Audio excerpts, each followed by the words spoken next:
You're listening to Miller and Moulton, exclusively on the Florida Sports Network. 23 minutes before the hour. Bud Elliot, 24/7 Sports, and so many other entities kind enough to join us once again. You can follow him on Twitter at Bud Elliot3, Bud Elliot3. Bud, how you feeling? I'm feeling better than last week, actually. I don't know if my voice reflects that, but I feel like I'm on the good side of this the sinus infection that got me down pretty good last week. Bud, in our private chat, as we were talking fast food in the last break, and he was thrown a question by Felipe, our producer, is Chipotle fast food, in which he said no. Bud, in our private chat said, I need to eat stuff in my car with one hand while driving and preferably order it using a number. That's fast food to me. That's a definition of fast food. You walk up and say, I'd like a number 3 supersized. Yeah, everybody knows what you're talking about. They even know, most people know where I ordered it from when I said that without having to give the name. They do it, say you're this without saying that. Order fast food from a restaurant without, I'll have a number 3 supersized. Everybody knows exactly what I got. I mean, Chipotle is not fast food. No. I have to get out of my car. I have to order it. I have to stand in line for a while. There's nothing fast about it. I mean, it's faster than like a sit-down restaurant, but it's not fast. It's a relative thing.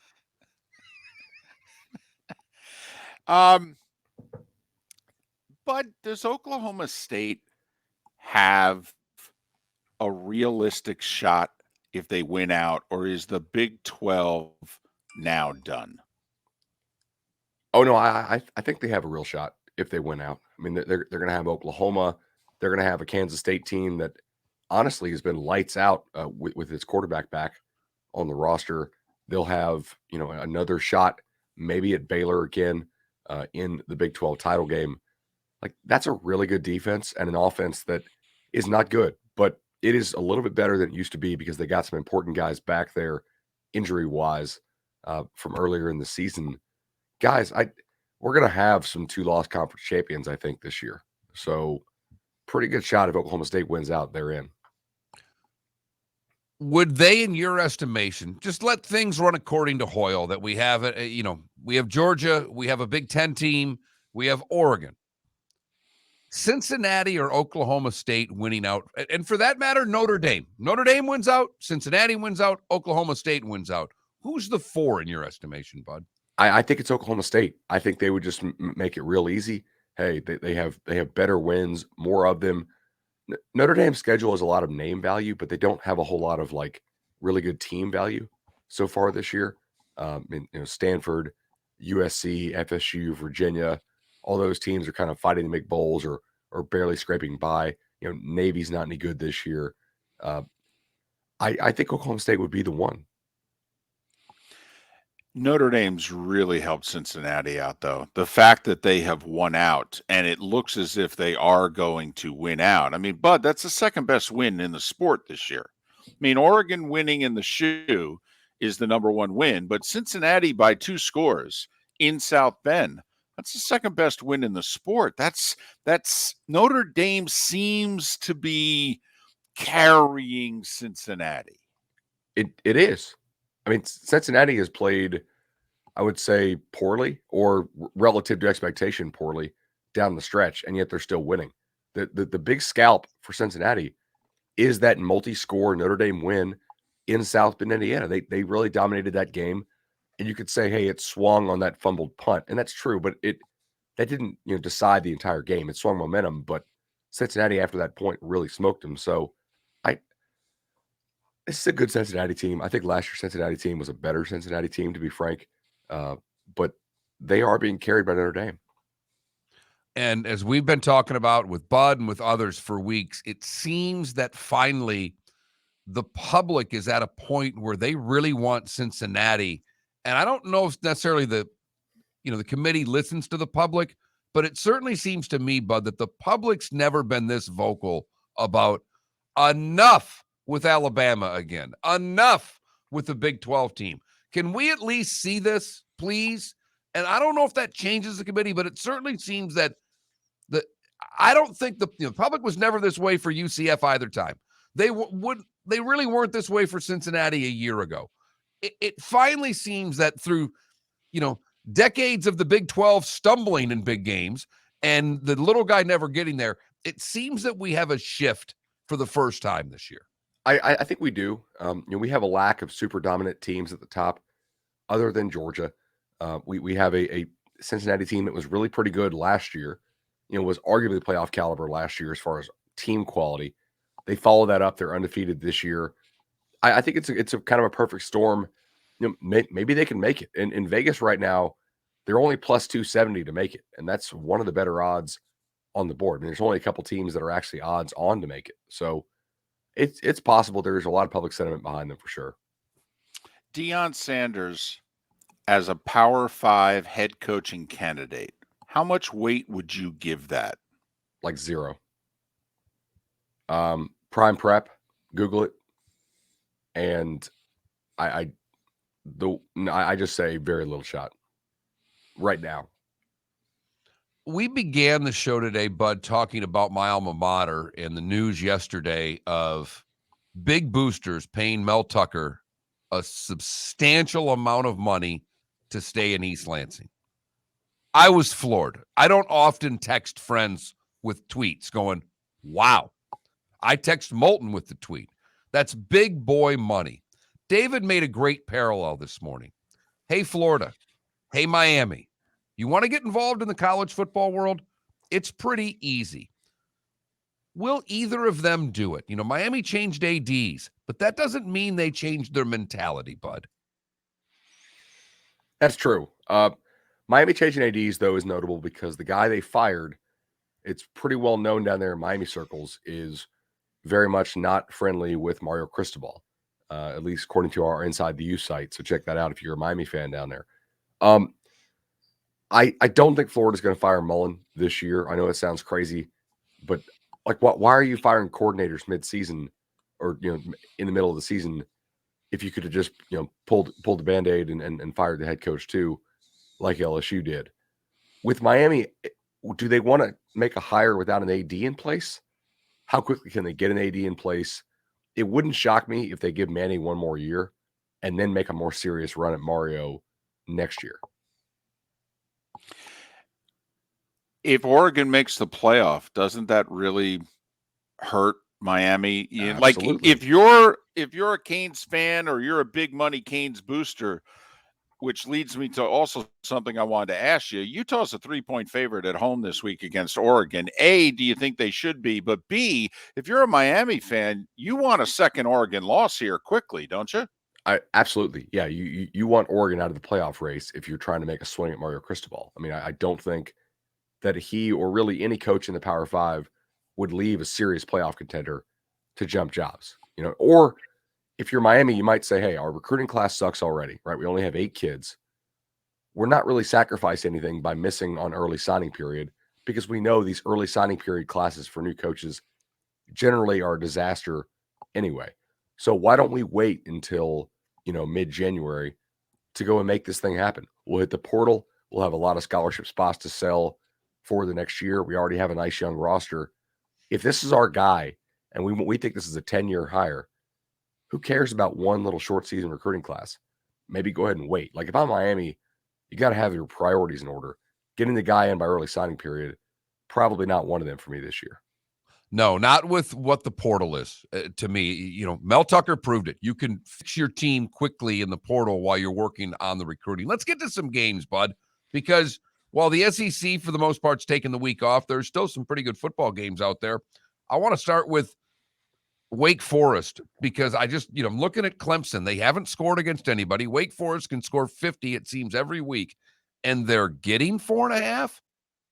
Yeah, so I went ahead and bet this at 3.5. I think 4.5 is still an okay bet. And everybody that I've talked to said, you're crazy. So, all right, that's fine. Here's the deal. I think the gap between Clemson's offense and Wake's offense is actually smaller than the gap between Clemson's defense and Wake's defense. The one really, really elite unit in this game, in my opinion, is Clemson's defense. And I think they'll be able to get some stops against Wake. Wake has given up points against pretty much everybody. Good defense, bad defense. It really hasn't mattered. So Clemson at home, I went ahead and bet them. I mean, maybe that's the wrong choice. It could be. I'll be willing to admit that. But last week, Clemson's defense really didn't give up points. They gave up a kick return, to UConn. Other than that, it was pretty much it. He's Bud Elliott, 24/7 Sports, part of the CBS Sports family, the Cover 3 podcast, co-host of Noel Cash. You can follow Bud on Twitter at BudElliott3, BudElliott3. You can also email him directly, BudElliottCFB@gmail.com, and he'll give you a few of his picks. And if you look at his percentage this year, you want that return email. Hey, quickly on Clemson. If he's going to stick with his culture and not really doing anything with the transfer portal, which I think at some point he'll have to change. But right now, like, what's their recruiting class for next year? I mean, are they going to go back to being pre-Dabo Clemson if he doesn't go into the transfer portal? They are still doing a really good job in recruiting. Multiple 5 stars committed, multiple guys still looking at them. It's number 11 class right now, but they only have 13 guys. They'll add more guys to that down the stretch. I mean, they're not sacrificing on quality at all. They only have 2 3 stars in the mix. I do think that Clemson will go ahead and take some transfers at some point. I think it'll probably be this offseason. I mean, there's no reason why you can't vet your transfers just like you vet your high schoolers. Okay, you really want to uphold a standard of culture and fit. You could bring transfers in on official visits. You can talk to the prior staff, right? There's no reason to say, hey, all transfers are bad guys. I think Clemson painted with kind of too broad of a brush there for a while, and it bit him a little bit this year. I expect them to change that, guys.